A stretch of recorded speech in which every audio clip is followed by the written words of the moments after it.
So in this chapter, materialটা দেখা যাচ্ছে? হ্যাঁ ma'am. So we'll discuss different probability distributions, density function and distribution function for different types of random variables following different distributions. And we'll also discuss discrete random variables and discrete distributions, as well as continuous random variables and continuous distributions. So first, discrete distributions. The first is Bernoulli's trial. So what is Bernoulli's trial? Let's consider an experiment for which there are only two possible outcomes of any trial. So such an experiment, chance experiment, could be flipping of a coin, hitting or missing the target, passing or failing an exam, so on and so forth. So the outcomes, flipping of a coin, so the outcomes could be either head or tail, or we can call those outcomes as success or failure, like hitting or missing, right? So we can say two states or two outcomes are only possible. So for this type of experiment, let's assume that A be the elementary event having one of the two possible outcomes as its element. And hence A bar, the complementary event, is the only other possible elementary event. So two events, A and A bar, right? And it's obvious, it's clear that these two events are mutually exclusive and independent, right? So we shall repeat the basic experiment n times and determine the probability that A is observed k times out of n number of trials. So what is the basic premise? We'll perform the experiment n number of times. So we'll consider n number of trials, and out of those n number of trials, we'll try to find out how many times we are getting success, or we'll try to observe exactly k number of success in n number of trials. So such repeated experiments are called Bernoulli's trials. So let's assume that the elementary events are statistically independent, and intuitively we can understand this point that these two events are statistically independent, A and A bar, for every trial. So let event A occur on any given trial with a probability that event A has occurred is equal to P.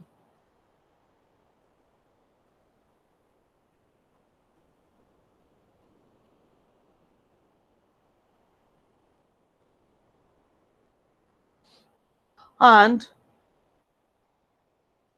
so the probability that will face a failure, that is probability that event A bar will occur, is given by 1 minus P, because P plus 1 minus P will give us the total probability, which is equal to 1.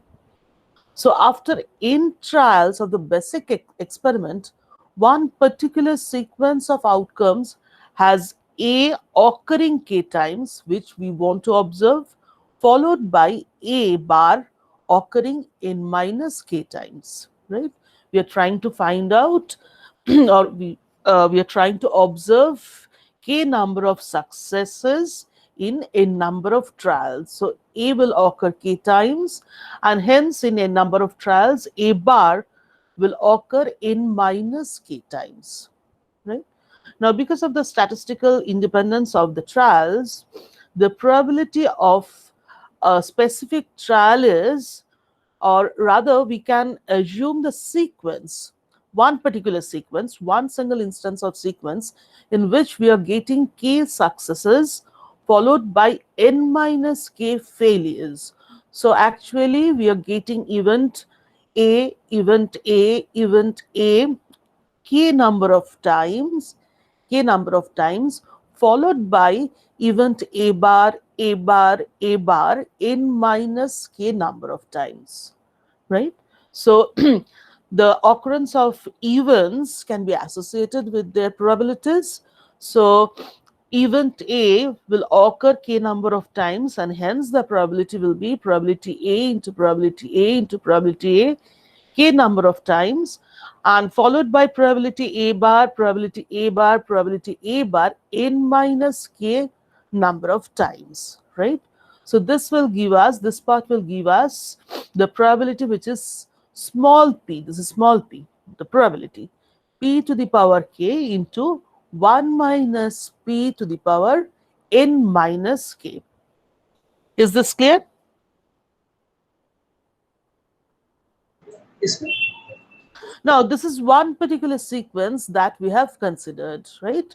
Now, another sequence could be like this, that A has occurred followed by A bar, then again A has occurred. Now, in this place, A can occur followed by A bar, so on and so forth. So, there could be several such sequences in which the success will get success k number of times and will face failures n minus k number of times. Clear? This is only one single sequence. This is only one single sequence. Okay. So what we'll do, we'll try to find out the total number of such sequences in which we'll get exactly k number of successes. So the probability of,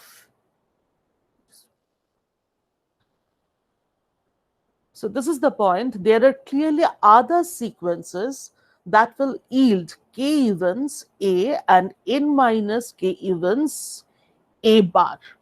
Now the probability will be same, only the last sequence that we consider, in that we'll get PA, the next term will be PA bar, whereas in this case again we'll get PA followed by PA bars. So the probability will remain same, that is p to the power k into 1 minus p whole to the power n minus k. So since the sum of all such probabilities will be the Desert probability of A occurring exactly k times in trials, we only need to find out the number of such sequences. What is going to be the number of such sequences? That is k number of successes followed by, or not followed by exactly, k number of successes in n number of trials. So this we can find out with the help of combination. So this is the number of ways of taking k objects at a time from n number of objects. So this is the number, and this number we know this is nothing but factorial n divided by factorial k into factorial n minus k.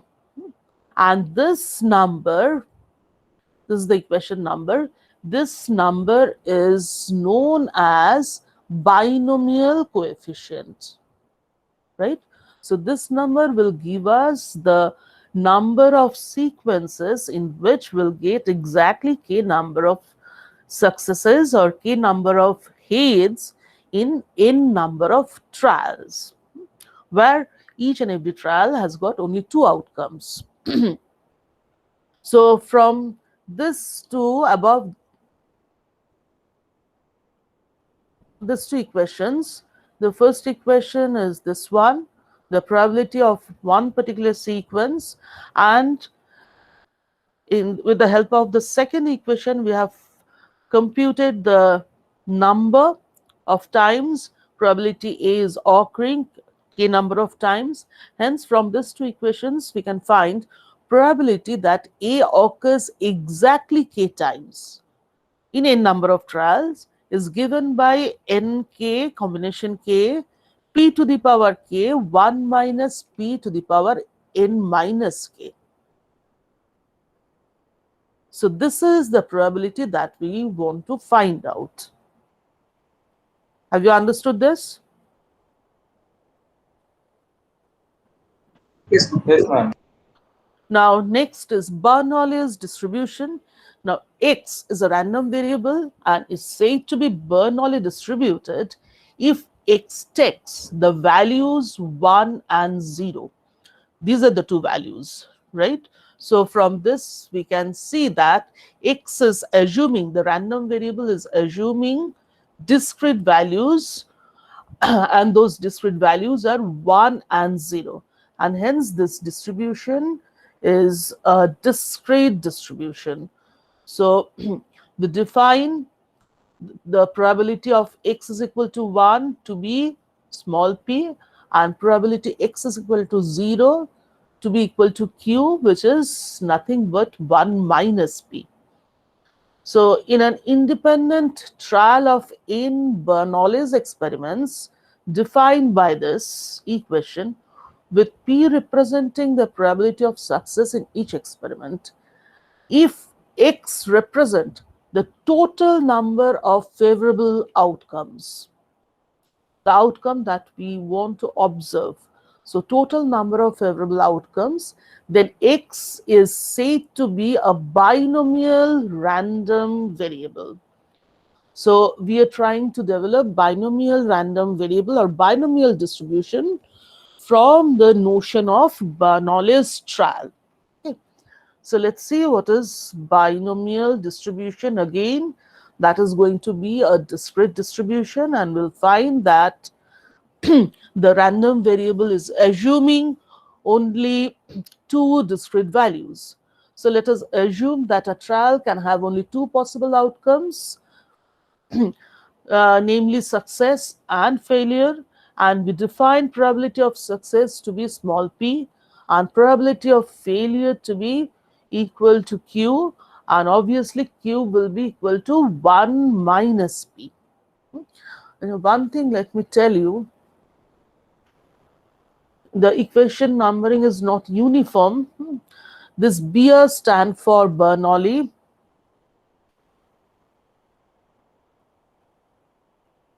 and in this case this B stands for binomial. Okay, so I have followed this particular what should I say, convention, not a very popular convention though, in this particular lecture material for my convenience. So if we perform n independent trials of this type in succession, then the probability of a particular sequence of R successes and n minus R failures can be easily obtained, and already we have seen what is a binomial coefficient and how a binomial coefficient is derived, right? So this is, in this case, number of trials is equal to small n, and we are trying to observe R number of successes.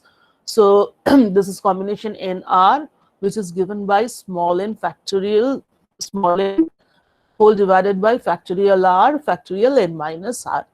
So this is the binomial coefficient, this is the number of times we'll get the successes.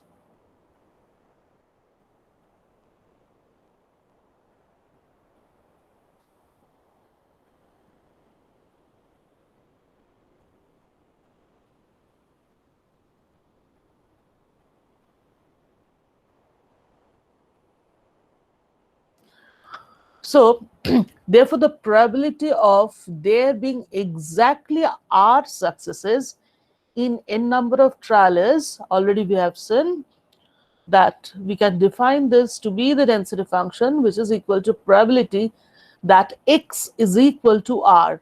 This is the definition of the density function, typical definition of a density function for a discrete random variable.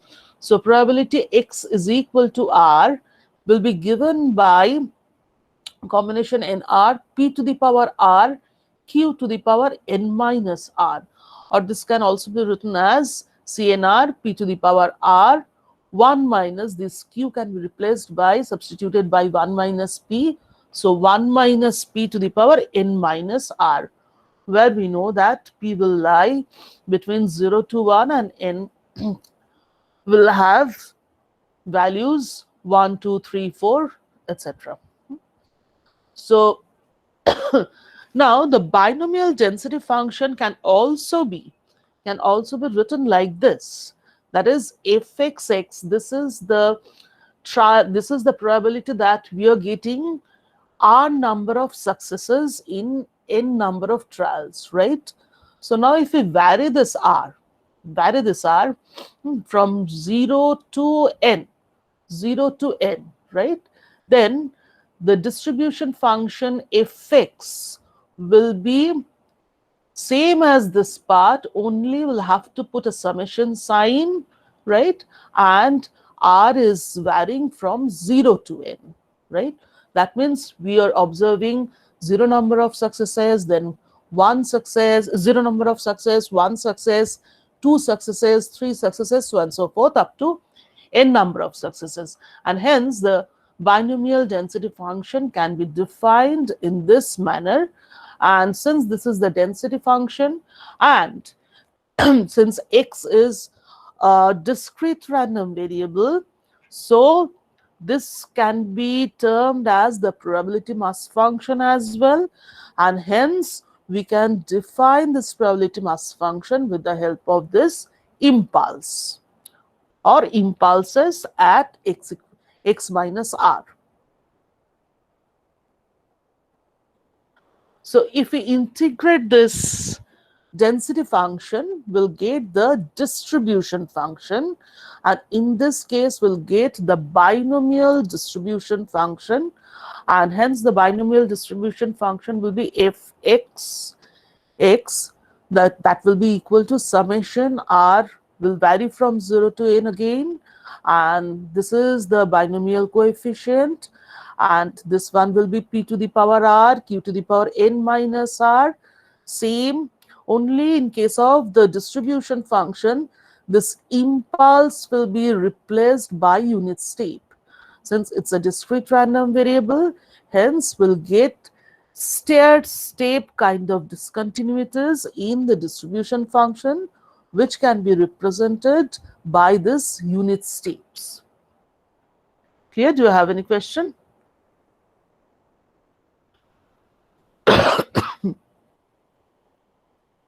Have you understood?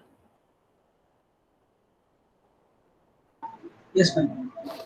Now, for binomial distribution function, in the previous chapter, when we discussed the moment generating function, already we have computed the expectation and standard deviation of this distribution. Have you done your assignment?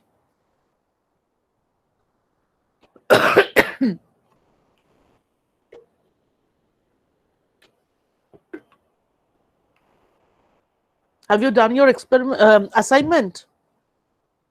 No, ma'am. So in the previous chapter, you see, I've given you an assignment, and though the problem has been solved in the text as well, so already we have computed the expectation and the standard deviation. So we are not going to find out the expectation and the standard deviation for this distribution in this particular chapter. Now, the next discrete distribution that we'll discuss is a very important distribution function, that is a Poisson distribution function. So what is a Poisson distribution? Let's see. The Poisson distribution is derived as the limit of the binomial distribution. That means from Bernoulli's trial, we have derived binomial distribution, and from binomial distribution, under some limiting conditions, we can derive the Poisson distribution. So what are those conditions? Here we'll assume that for binomial distribution, n is very large, small n is very large, right? That means number of trials n, that is very large, and the probability of success p is very, very small. So these are the two conditions. So for binomial distribution, we have seen that the mean number of, already we have computed that. You can check your lecture material, the previous chapter, And if you see, you'll find that for binomial distribution, the expected value or the mean of the random variable x bar is given by n into p. And let's call this n into p to be a constant which is equal to m. Right? Generally, often we use this symbol m for depicting the mean value of a distribution. Right? So n into p is equal to m. Now, what is our assumption? N is very large and p is very small. So we now investigate the limiting form taken by the binomial distribution as the number of trials n tends to infinity and probability p tends to 0 in such a manner that limit n tends to infinity and p tends to 0. So this is tending towards infinity and this is tending towards 0. So we can argue that this n into p and multiplied by p will remain constant, which is equal to m. That is a constant. So if we assume this condition to hold, then we can write that p will be equal to m by n. This p, the probability of success, is given by m by n, right? And this p's denote Poisson distributions.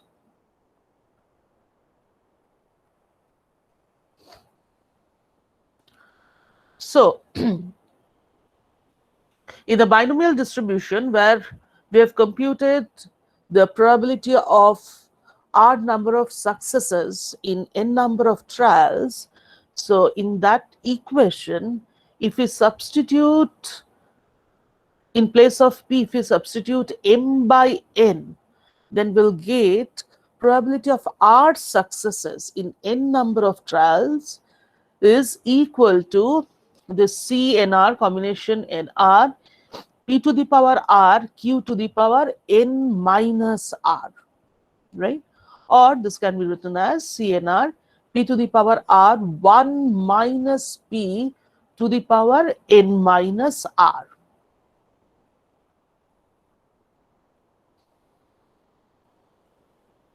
So now in place of p, we'll substitute m by n. And remember, n is tending towards infinity.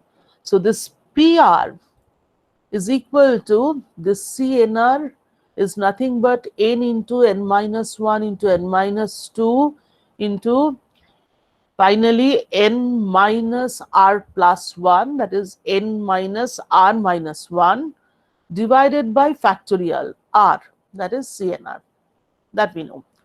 Now in place of p to the power r, we are substituting m by n. So this will become, this term will become m by n r, and this one will become 1 minus m by n to the power n minus r.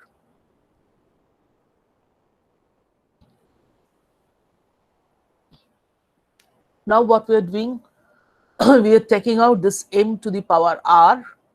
So we are getting the first term as m to the power r, then this factorial r. So m to the power r by factorial r. So we are left with 1 by n to the power r and 1 minus m by n to the power n minus r. Fine. Now we'll take out these n's from this factors. So if we do so, we'll get a term which is n to the power r, n into n into n, that means n to the power r, right? And within the bracket, we'll get terms like 1 minus 1 by n, 1 minus 2 by n, 1 minus r minus 1 by n. Clear? And that n to the power r will cancel this term 1 by n to the power r. So far, is this clear? Yes, ma'am. Do you want to do the derivation on your own? Or you can understand this?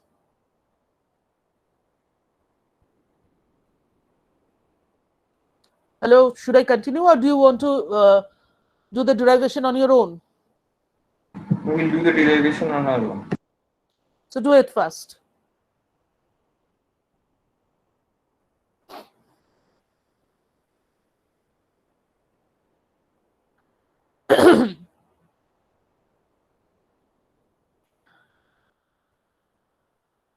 Just let me explain another point. We have already taken this m to the power r over here, n to the power r, n to the power r got cancelled. So we are left with this term 1 minus m by n to the power n minus r. So this factor can be written as 1 minus m by n to the power n into 1 minus m by n to the power minus r. Now do this. After you get this expression, please tell me, then I'll continue.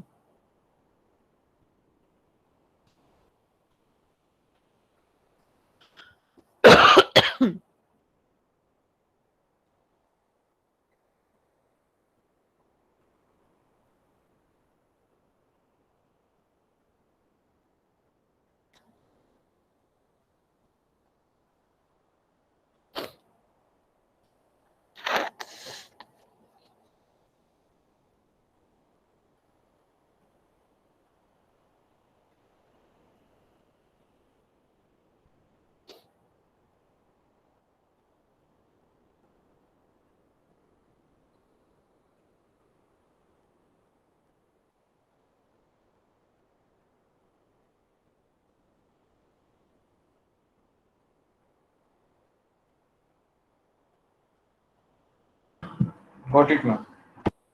Got it? Okay, fine. Now you see, since n is tending towards infinity, right? So this term will come out to be equal to 1. This term will come out to be equal to 1, right? As well as this term will come out to be equal to 1. So in the limiting condition, you see this product. So limit n tends to infinity, 1 in minus 1 by n into 1 minus 2 by n into 1 minus r minus 1 by n. All these terms will be equal to 1. So 1 into 1 into 1, so we'll get 1 in the limiting condition. Right?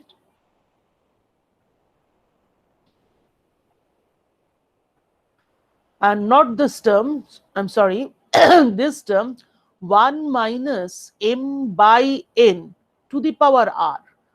This term will not become 1 because the power is n and in the denominator we are having one n, right? But this term, that is limit n tending towards infinity, 1 minus m by n to the power minus r will also be 1. Do you agree? Yes, ma'am. So we are left with the terms which are m to the power r by factorial r into 1 minus m by n to the power n, right? And under the limiting condition, so when n will tend towards infinity, 1 minus m by n to the power n will be equal to e to the power minus m.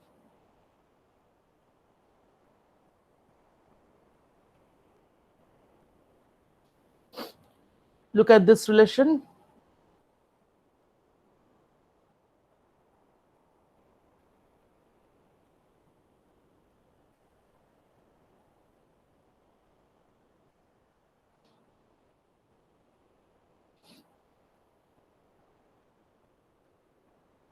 Is it clear?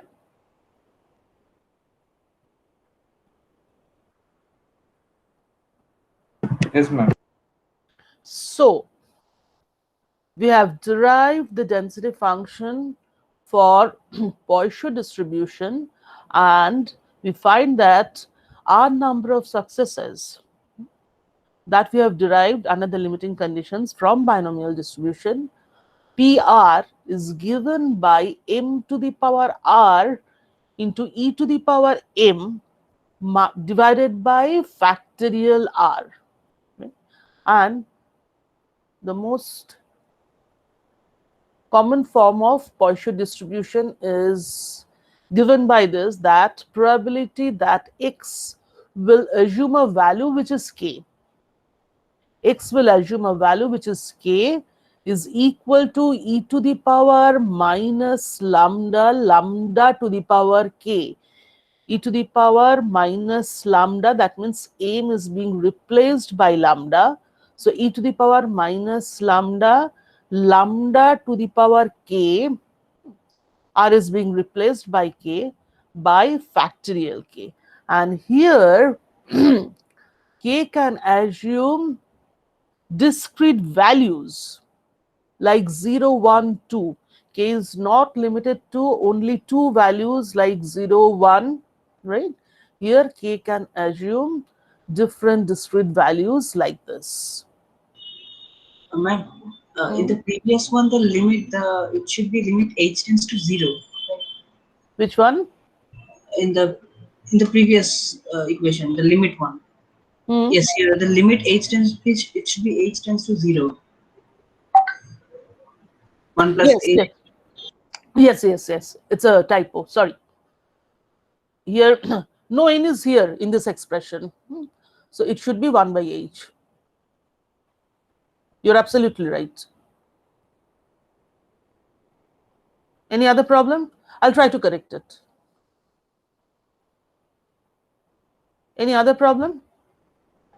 No, Any ma'am. other query? Thank you for pointing it out. So this is known as Poisson distribution. So note that summation over r, that is r is varying from 0 to infinity, that x can assume a value 0, x can assume value 1, so on and so forth. PR is equal to, we'll put a summation over here, we'll put a summation over here and summation over r. So that's why I guess you can see this equation, right? So we can take e to the power minus m, this term, out of the summation sign. So e to the power minus m summation r is varying from 0 to infinity, m to the power r by factorial r, right? So if we take the summation, that means we are trying to find out probabilities like r is equal to 0, r is equal to 1, r is equal to 2, so on and so forth, right? So that means we are trying to finding out the total probability. The entire summation should give us a value which is equal to unity, and that can be seen from this density function as well. That is, this is e to the power minus m, and we know that this infinite series will converge to a value which is e to the power m. So e to the power minus m into e to the power m is equal to 1. So we have got the result which is actually expected. So definition, a Poisson distributed random variable, discrete random variable with parameter lambda. You see here we do have one single parameter, one single argument, which is, let me get back to that equation, which is lambda. So this distribution is characterized by one single parameter, and the parameter or the argument is lambda. So again, the definition is a Poisson distributed random variable with parameter lambda takes the value 0, 1, 2 up to infinity with probabilities. Probability x is equal to k will be given by e to the power minus lambda, lambda to the power k by factorial k. This we have already derived, right? So often we denote this probability to be equal to pk. So pk is equal to probability x is equal to k. So from this definition, it's clear that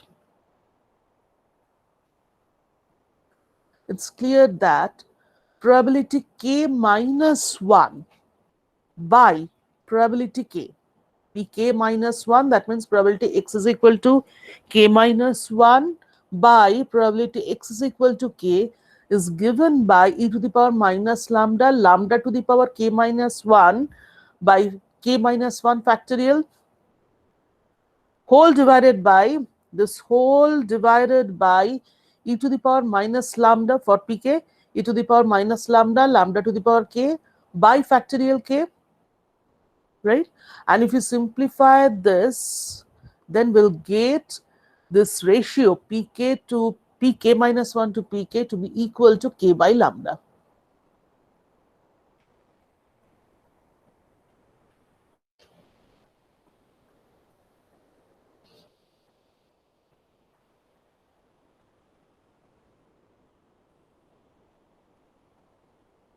Is it correct? Yes, ma'am.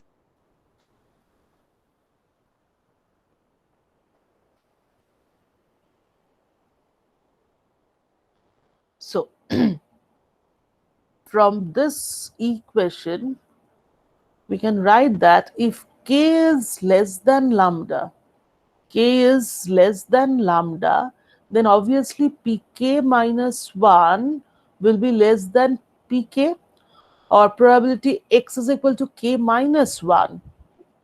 X equal to k minus 1 will be less than probability x equal to k, right? Now, if k is greater than lambda, then probability from this k greater than lambda, so probability x is equal to k minus 1 will be greater than equal to probability x equal to k. And if k is equal to lambda, then what will happen? These two probabilities will be equal. So probability x equal to k minus 1 will be equal to probability x is equal to k.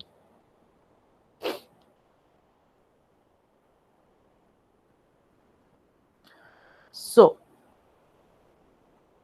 from this, we can, what we observe, our inferences are probability x is equal to k increases with k, increases with k from 0 to k less than equal to lambda.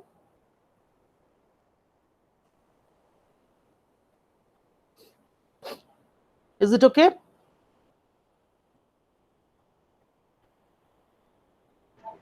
Yes, ma'am. And probability x equal to k falls off when k is greater than lambda.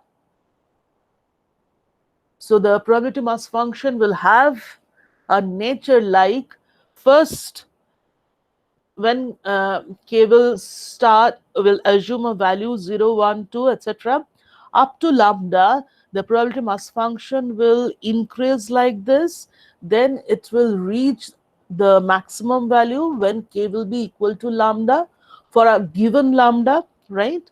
And after that, the probability mass function will start decreasing, will fall off,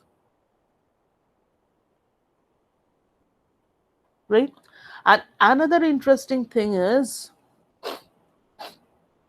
from this expression, it's clear that if lambda is an integer, right, then probability x is equal to k has two maximal values at k is equal to lambda minus 1 and k is equal to lambda.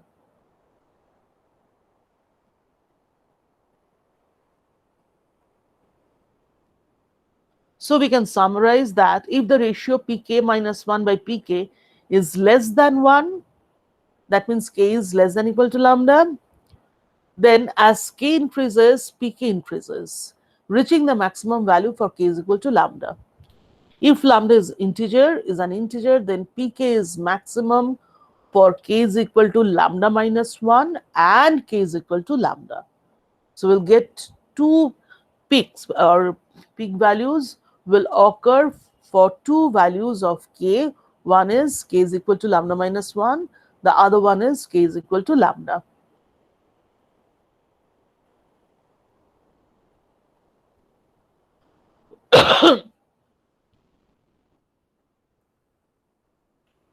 Please find whether you have understood this or not.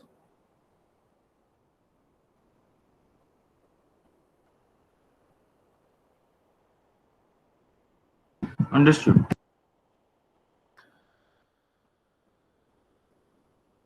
So hence we can write the Poisson random variable x has a density function which is given by this. Only we have seen this part.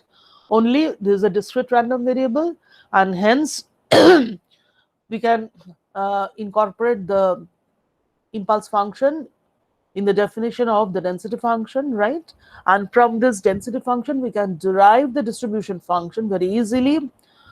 Only we'll have to replace, obviously we'll have to incorporate one summation sign, okay?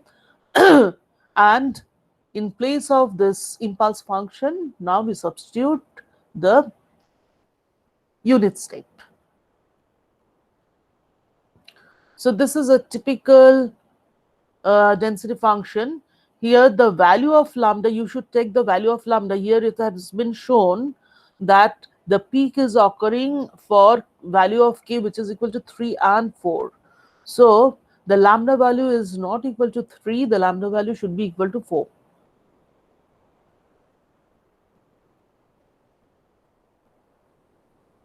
This cannot be corrected unless I change the entire diagram. So please note, this distribution function is for integer lambda, and lambda is equal to 4.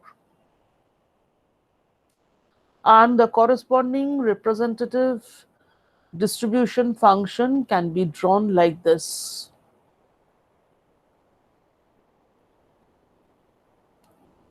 And as we progress, finally, the distribution function will tend towards a value which is equal to 1.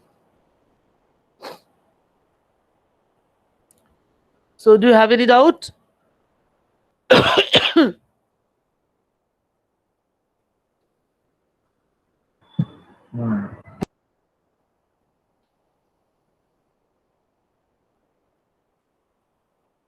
Now, mean of Poisson distribution. So mean x bar of the Poisson distribution may be computed as, this is one method. X bar is equal to, from the definition itself, x bar is equal to p into x into fx. Now, in case of continuous distribution, we put an integration sign. So for discrete random variable, we'll have to put a summation sign. So summation r is varying from 0 to infinity, r m to the power or e to the power minus m by factorial r. This is the probability mass function, this part, and this is probability x is equal to r, and we are taking a summation over r, right? So this will give us the expected value of this distribution. So from this, out of the summation sign, we can take out e to the power minus m, and also 1 m we are taking out. So within the summation sign, we'll get summation over r. The numerator will now become m to the power r minus 1, and because of this r and factorial r in the denominator, so now the denominator will change to r minus 1 factorial r minus 1, right? So m to the power r minus 1 by factorial r minus 1. So what is this? Nothing but e to the power m. So the expected value is equal to m into e to the power minus m into e to the power m. So that is equal to m. That is the expected value, right? And if we replace m by lambda, so if we consider the parameter of the Poisson distribution to be lambda, then the expected value will be equal to lambda. Lambda and m are same. And standard deviation, so this is one method. The standard deviation of Poisson distribution may be obtained by taking the limiting value of standard deviation of a binomial distribution as we set p tends to 0. So for binomial distribution, that you'll have to check and you'll have to derive the sigma square value. The variance is equal to npq. where k is equal to 1 minus p. So therefore, sigma square of the variance is n into p into 1 minus p. 1 minus p. Now, in the limiting condition, we know that p is tending towards 0. So we can neglect this term, right? N is tending towards infinity, p is tending towards 0. So we are keeping this part to be constant, which is equal to m. N into p is equal to m. And this p is tending towards 0. So we can neglect this term with respect to 1. Hence, sigma square, the variance will be given by n into p, that is equal to a or lambda, right? And hence the standard deviation, that is the square root of the variance, will be square root of m or square root of np, or if the parameter is lambda, then it will be square root of lambda. So in this method, we have calculated the expected value of this distribution as well as the variance of this distribution from the binomial distribution, considering the limiting conditions. Okay. So for that, first you will have to find out, if you try to adopt this method, then first you will have to find out the mean and the standard deviation for the binomial distribution, and then only applying the limiting conditions you can find out the mean and standard deviation for Poisson distribution.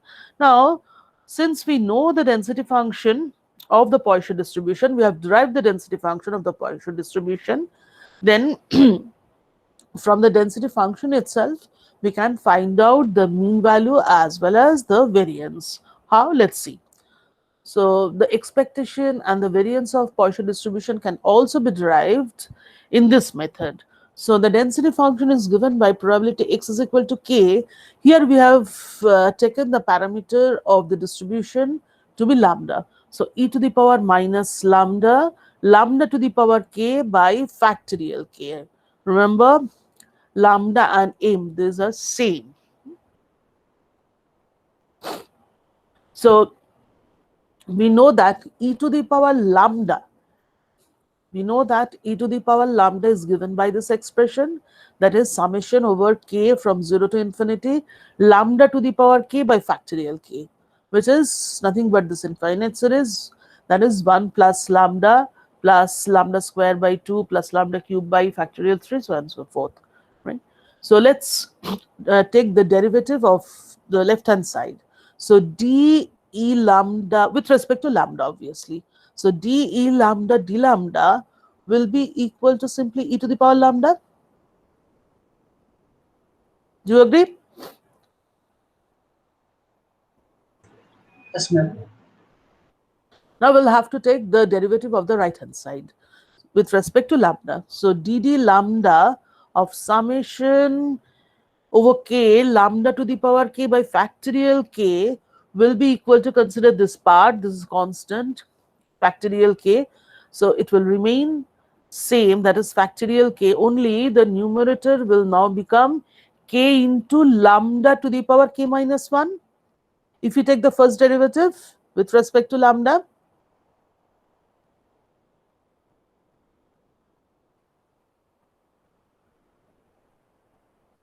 is it okay? Yes, ma'am. So now this lambda to the power k minus 1, to get rid of this, we are taking out 1 by lambda out of the summation sign, and within the summation we are getting actually k into lambda to the power k by factorial k. Okay. That means this part, summation over k into lambda to the power k by factorial k, will be lambda into e to the power lambda.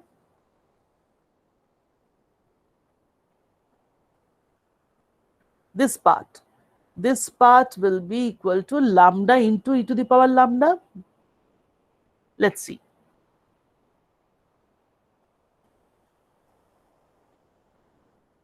So e to the power lambda is equal to 1 by lambda summation over k, k into lambda to the power k by factorial k.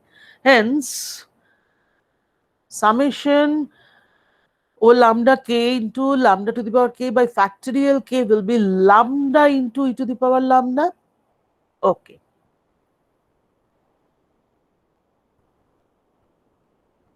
So we'll use this expression for finding out the expected value, etc. Now we are taking the second derivative. So this is that was the first derivative. Now we are taking the second derivative, that is d2 e to the power lambda by d lambda 2. So again that will be e to the power lambda. Now this time let's get back to this basic equation. So if we take the second derivative with respect to lambda, that is d2 e to the power lambda by d lambda 2 will again be e to the power lambda, but here we are taking the second derivative, hence we'll get terms like k into k minus 1. So that will be summation over k. Now that will be within the summation sign, we'll have terms like k into k minus 1 lambda to the power k minus 2 by factorial k.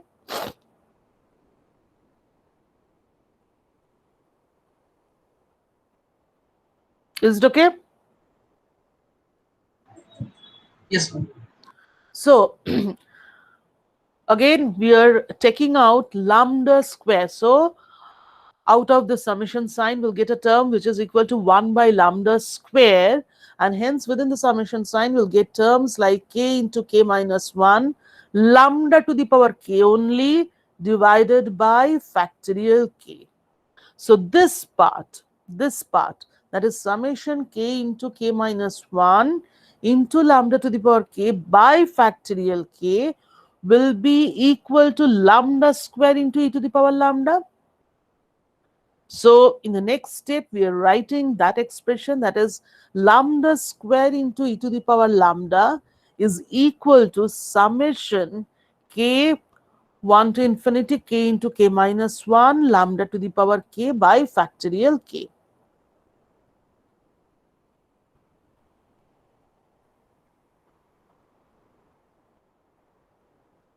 Is it okay? Do you have any question? So far what we have derived, do you have any question? No. Okay, then I do have a question. Let's answer this question. Here you see k is varying from 0 to infinity. Here also k is varying from 0 to infinity. But henceforth, we are showing that k is varying from 1 to infinity. And the last expression that we derived, there also k was varying from 1 to infinity. Why? Ma'am, the first term is 1. So when you're taking derivative, it's becoming 0. So k is running from 1. If the value of k is 0, then this term will be 0. The first term will be 0. That is your answer, right? Yes. Yes. That's why here we have taken values of k from 1. So now, as per definition, expectation of x will be fx. X is equal to k into fx. That means this part. F x equal to k means k, and since we are discussing discrete random variable, hence we'll have to consider the summation sign instead of integration sign. So summation k varying from 1 to infinity k into lambda to the power k by factorial k e to the power minus lambda. Okay. So look at this term, k into summation. Again, this summation is over k, so we can take out this term e to the power minus lambda out of the summation sign, and within the summation sign we are getting summation k lambda to the power k by factorial k. So this is the term, this is the summation, and we have already derived that the value of the summation value of the series is nothing but lambda into e to the power lambda. So here the summation can be replaced by its value, which is lambda into e to the power lambda, and out of the summation sign we are getting a term which is e to the power minus lambda. So the expected value is lambda, or the expected value is equal to m.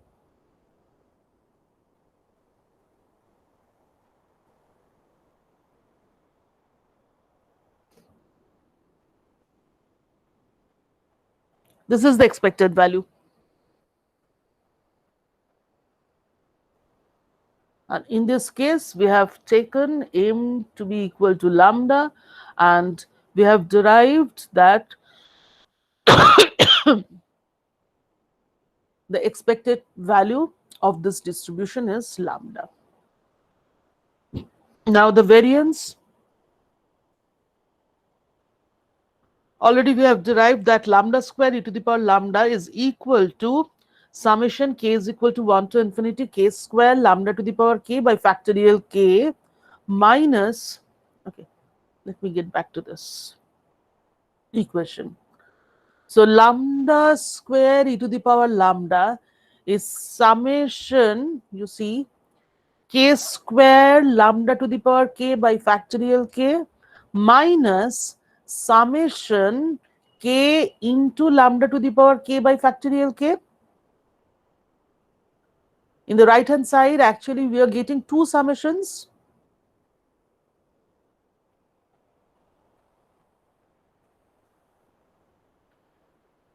So lambda square e to the power lambda is equal to summation over k square lambda to the power k by factorial k minus summation over k into lambda to the power k by factorial k.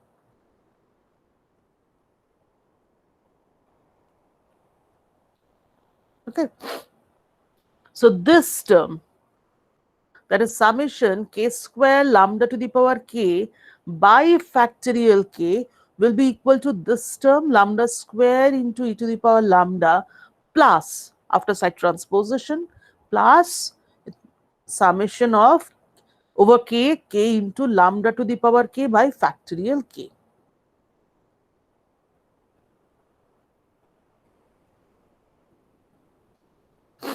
Now, that was the expected value of x, and already we have discussed the expected value of function of random variables. So here the random variable x, and we are assuming a function which is x squared. So expected value of x square as per definition will be equal to summation as k over k square lambda to the power k by factorial k into e to the power minus lambda. Do you agree?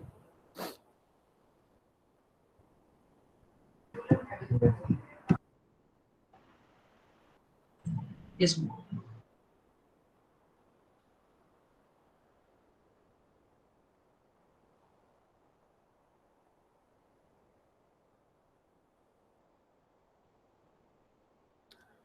So expected value of x square, this one will be given by this, already we have seen that, and this again we have seen that this part we can take out e to the power minus lambda again out of this summation sign, right? So within summation we are getting over summation over k, and the terms within the summation sign is k square lambda to the power k by factorial k, and already you see you can write down this expression. I think it will help you.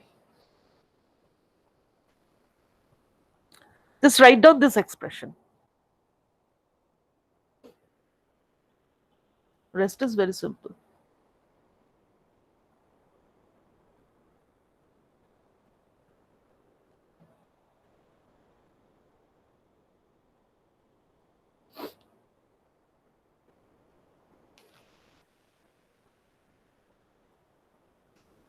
Have you noted down this expression? Yes, ma'am.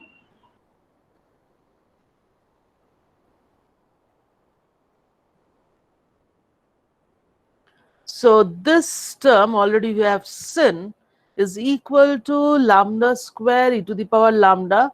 Already we have taken out this e to the power minus lambda. So this term will now come in the picture, come into the picture.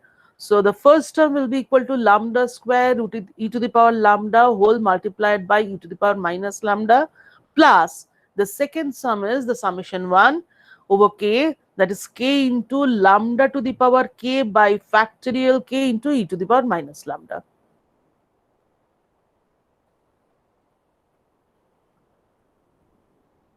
Got this expression?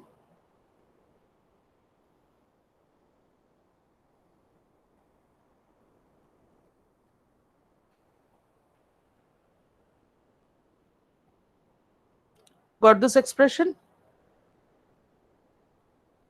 1 minute. Okay.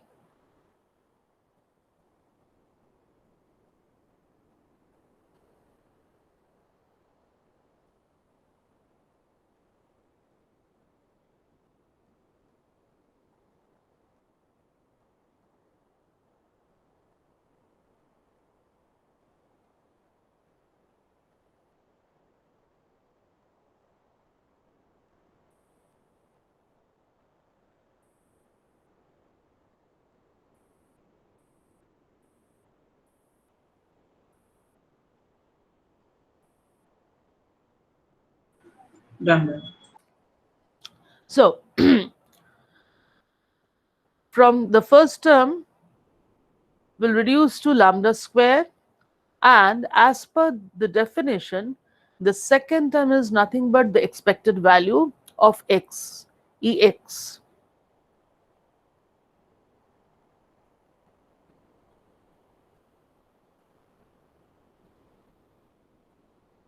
That is the, by definition, this is the expected value of x. So we are getting expected value of x square to be equal to lambda square plus ex, that is equal to lambda square plus lambda. Already we have derived that the expected value of this distribution is equal to lambda. So ex square is equal to lambda square plus lambda, right? Now, by definition, we also know that variance is equal to expectation of x square minus expectation of x whole square, right? So expectation of x square we have computed to be, we have derived to be lambda square plus lambda. So let's put this 2 in this place. So we are getting, in the right hand side, we are getting lambda square plus lambda, right? And we know that the expected value of x is lambda in this case. So square of that will be lambda square. So this part will be equal to lambda square.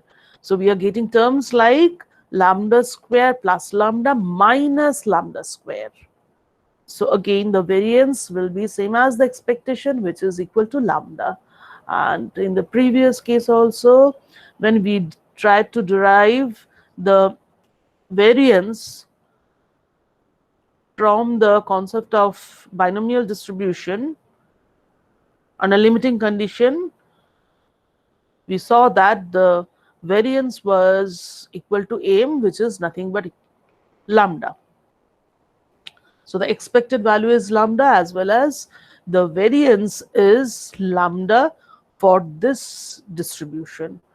And obviously the standard deviation will be given by root over lambda.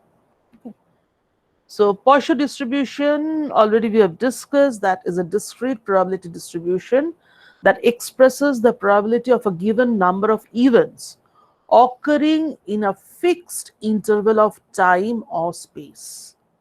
If those events occur with known constant rate, that is lambda, known constant rate and independent of the time since the last event. So the occurrence of the events will have a constant rate, but when a particular event will occur, that is independent of the time when the last event has occurred. Clear?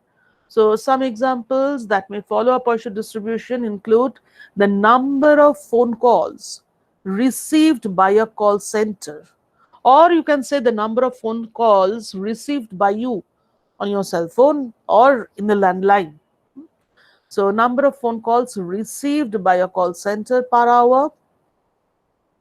We'll have to define this interval, this time interval, or in case of space, we'll have to mention that. And the number of decay events per second from a radioactive source. So here, for particularly for call centers, we can easily assume that the rate of arrival of calls are constant. The rate of arrival of calls is constant, right? But this condition will hold, that is,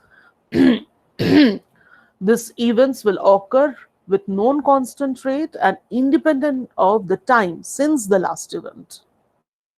Okay.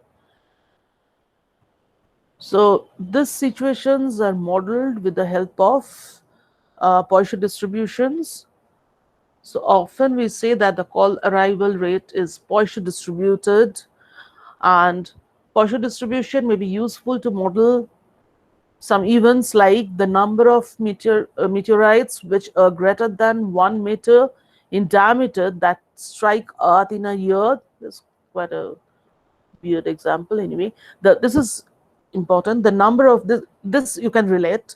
The number of patients arriving in an emergency room between 10 and 11 a.m. between this time interval, or we can say per hour,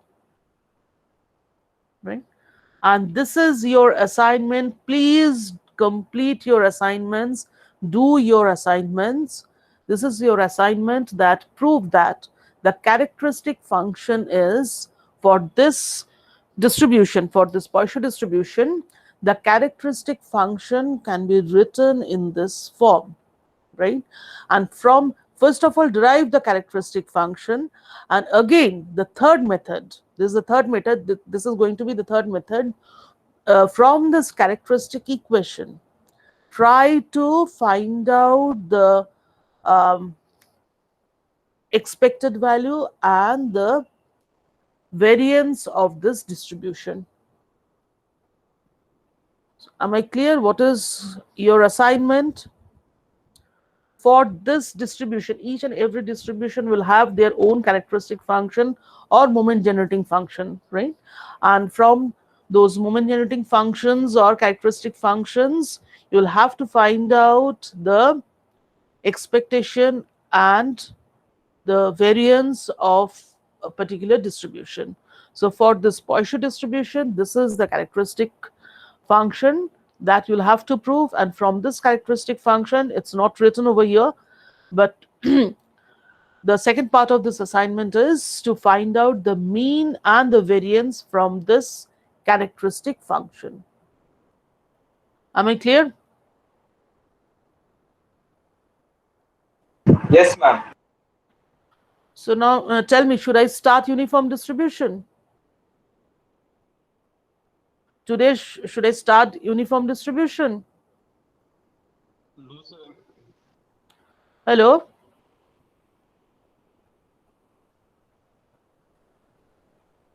Please answer.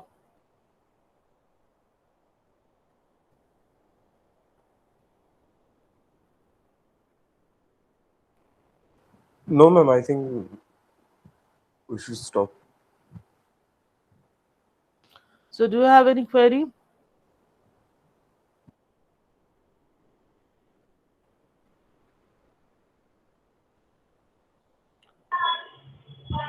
Do we have to send the assignments to your Gmail? Don't send it individually. Okay. Right now, you don't have to send the assignment. At the end of the semester, you do your assignments, and at the end of the semester, I'll tell you whether to send the assignments or not for the time being. It might so happen that in future I can ask for the assignments. Okay, ma'am.